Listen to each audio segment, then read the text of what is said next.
te recomiendo con todo el corazón que si quieres dormir, bajo ninguna circunstancia escuches esta historia. Esto, por lo que me cuenta, le sucedió a Diego hace cerca de unos 8 o 9 años. Diego, digamos que estaba viviendo una faceta de su vida en la que no se entendía, no encontraba un propósito. Eso lo llevó a buscar como diferentes cosas que lo ayudaran como a entenderse. Te estoy hablando desde consumir cosas, desde acercarse a ciertos tipos de personas.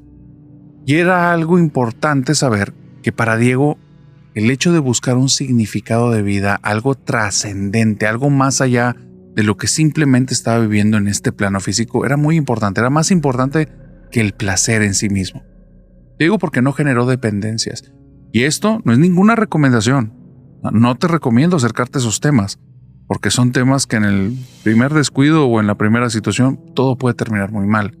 En el caso de Diego, yo creo que fue el inicio del fin para algo muchísimo peor. Una cosa lo fue llevando a otra, personas diciendo acerca de encuentros místicos por medio del uso de este tipo de cosas, y otras personas trayendo como creencias muy, llamémoslas, peculiares, difíciles de digerir. Fue ahí cuando conoció, de una forma muy underground, muy poco, digamos, comercial, muy poco al oído de todos, algo que solo vas a conocer si estás muy metido en estos temas, algo que se llamaba los 3 maestros. Era, para que te hagas una idea, un estilo de creencias con prácticas que se tenían todas en hojas de papel ya bastante manchado y deshecho, metidos en un libro negro, cuyas pastas eran como de un tipo de cuero que no te queda claro exactamente de qué tipo de cuero es. Todo ese papel estaba como amarrado con unos hilos, pero se veía hecho a mano, se veía macabro, es la realidad. Ese libro se decía que había varios y que eran el libro de los 3 maestros, que las prácticas del libro había que hacerlas todas para avanzar en este camino de la magia. No sé exactamente cuál era el contenido del libro, ni te sé decir todas las prácticas. Te voy a contar una de las cosas que me dijo Diego, que se me hace que ya de por sí es peligroso más allá de lo mágico. Él hablaba acerca de que entre los que entraban en este proceso, porque había una iniciación, tenían que iniciar haciendo pactos de sangre, pactos reales, pequeñas tajadas aquí y allá, en la que todos los miembros ponían en contacto una herida con la otra. De entrada eso es algo sumamente peligroso a nivel de salud. Y aquí lo hacían una y otra vez. Lo peor, con lo que se provocaban las heridas, era algo que no estaba limpio. Era algo que después de utilizarse se decía que ahora que esa sangre lo recubra y que las almas de todos y las energías de todos se pasen entre el gremio. Nunca se limpiaba. Diego está perdido y es tan importante su búsqueda de encontrarse a sí mismo que cosas tan obvias no las está considerando. Cosas que te están hablando en qué tipo de mundo te estás metiendo, en un mundo que transgrede cosas obvias que van a ir en contra de tu salud, pero más allá de querer aleccionarte es porque quiero advertirte que cuando estés en este tipo de caminos, si no tienes los ojos bien abiertos y los pies bien puestos en la tierra, te puede ir como a Diego o peor. Siguieron los avances. A Diego le decían que él estaba descubriendo sus dones. ¿Sabes por qué? Porque comenzaba a sentir dolores en el cuerpo. Prohibido hacerse análisis de sangre, prohibido ir con médicos, prohibido ir a saber que estas personas que no creen en nada de estos caminos mágicos te vayan a llenar la cabeza de cosas. Un tipo de secta extraña. El tema es que él sentía dolores en el cuerpo y le decían que lo que estaba sucediendo era que estaban despertando y él estaba descubriendo sus dones, sus poderes. Él, como quería encontrar algo de trascendencia, fácilmente compró esa historia. Se sintió especial, se sintió diferente. Empezó a ir más seguido a las reuniones de los 3 maestros. No hay ningún maestro ahí. No 1, no 2, no 3, no hay ni uno. No hay maestros en las reuniones. Entonces él no entiende. Y le dicen, solo los que perseveran conocerán a los 3 maestros y los maestros los moldearán a su imagen y semejanza. ¿Qué carajo significaba eso? Diego me lo dice. No tengo idea, pero cuando lo escuchaba me llenaba de euforia. Yo quería llegar ahí. porque decían que solo muy pocos de cada grupo lo lograban, y era verdad, porque el día que hicimos los pactos, si vieras cuánta gente llegó y cuántos se terminaron yendo, quedamos muy pocos. Éramos pocos los valientes, porque Diego me cuenta esto todo con cierto dejo de orgullo, hasta que va avanzando con la historia y eso cambia radicalmente. Las prácticas seguían aumentando. Conseguir diferentes tipos de cosas que consigues casi en cualquier parte, pero el uso era extraño. Hacer bolas de cosas que tenías que poner en el alimento de personas que no quisieras. Hacer cosas en las cuales utilizabas pequeñas cositas que fueran la esencia de personas que sí querías y adherirlas a cosas que los representaban, para entonces extraer algo de ellos y quedártelo tú. Cosas que no entraremos en detalle, pero te habla de un camino bastante perverso, bastante retorcido. Y Diego me dice, no me daba cuenta. Para mí era solo escalar, era un escalón más. Cabello de mi hermana, ropa de mi hermano, ese vecino que odio porque cada vez que llego siento que me ve de una manera con menosprecio, que me ve como poca cosa porque cuando era primaria estudiamos juntos y ahora él trae un carrazo y yo aún no sé qué estudiar. Ese carro se lo dieron sus papás, ese maldito. Me metí en su casa cuando estaba dormido y no se dio cuenta. Y después, en varias ocasiones, en su refrigerador guardan mucha comida de la semana. Yo no sé quién se comió el regalo. Diego se metió en cosas que no están bien. Y aunque él lo dice con orgullo, porque cierta parte de él sigue ahí y parece que no se puede zafar, lo que vive es un infierno, porque siguió avanzando, siguió entregando, siguió haciendo cosas que dañaban a su familia a sus espaldas. Y de repente al pasar al lado de alguien y me rasguñaste, ¿de qué hablas? Y guardar eso en una pequeña aguja y llevárselo para entonces hacer algo con eso más adelante. Vendió todo y se dio cuenta que buscando lo que más le importaba, entregó todo. Se quedó en nada. Estando ahí, solo quedaban 5 en el grupo. La persona que los inició, 5 de los casi 50 personas que iniciaron.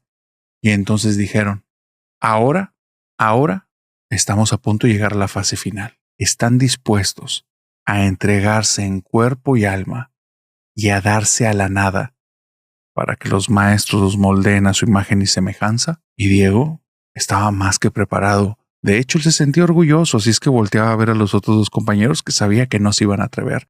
De los 5, uno se echó para atrás, quedaron 4. Y la persona que los guiaba. Un día quedaron en una fecha, un lugar, en la madrugada. Una iglesia que por cuestiones de mantenimiento la tenían cerrada para remodelación. Ahí iban a hacer un rito bastante sacrílego. Pero hay un detalle, hay un problema. Diego, dentro de sus muchos ritos, rituales y diferentes cosas que ha hecho, ha cambiado mucho su forma de ser. Es bastante oscuro. Él estuvo brincando en muchas cosas, entonces en algún momento era el hippie de la familia que andaba siempre como contento y feliz, que andaba hablando acerca de esas experiencias extrasensoriales, conectar con el universo. De un año para acá era otro sujeto. Macabro, malévolo, mal encarado, molesto.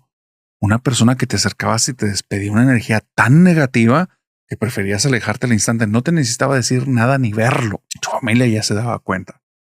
Coincidieron las cosas para su bien. Cuando él llega a su casa ese día en el que va a ser la reunión, están ahí toda su familia, junto con sus primos, junto con sus tíos, están a punto de hacer una intervención. Justo en la mesa del comedor arriba, ese libro de los 3 maestros que ahora a él le tocaba ser el guardián porque había sido el más destacado de todo este grupo de maleantes enmascarados y otros artilugios ahí bastante extraños, entre ellos un cráneo, que se veía que no era de mentiras. Entonces, la familia habló, siéntate. Él cuando vio eso, salió disparado de la casa. Ahí se acabó la valentía. No hay manera de explicar eso y salir bien parado. En la cabeza se le revolucionaba con excusas. Hermano, ¿ya viste lo que está arriba de la mesa? Las personas no son tontas. Dejaste claro de qué se trata lo que has estado haciendo el último año y no es bueno. Y probablemente de ahí hay varias cosas ilegales. Salió corriendo, como te digo, y mientras iba corriendo iba pensando qué hacer.